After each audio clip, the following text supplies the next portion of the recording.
Welcome to Destination 22, Fighting for Our Four Freedoms, World War II. This is another popular war that a lot of American people love to study, to talk about, and discuss.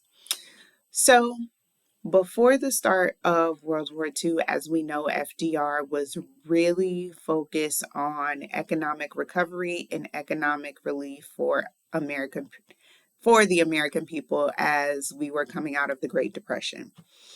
So now we're going to fight for our four freedoms, which is freedom of speech, freedom of worship, from want, and freedom of fear.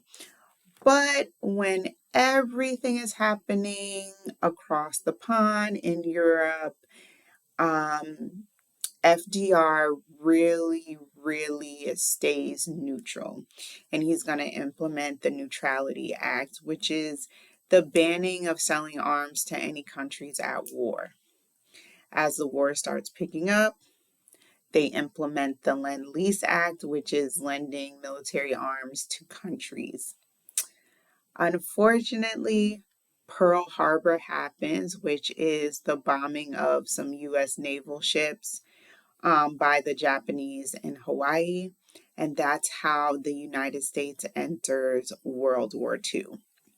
So we have the Axis powers, which is going to be Germany, Japan, and Italy.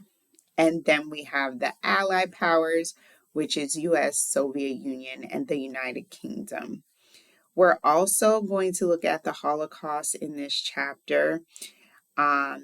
And we're also going to look at the role of women as now the men are leaving their factory jobs and going to fight off in the military.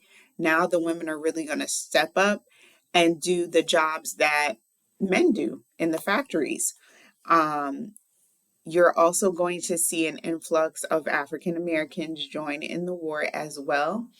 But there's going to be a theme that comes about in this section called the double V, which is victory at home, with African Americans gaining rights and then winning World War II abroad. So victory at home, victory at abroad, and that's where you get the double B from.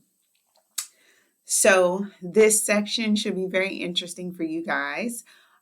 You do have a couple of assignments. You have your help desk.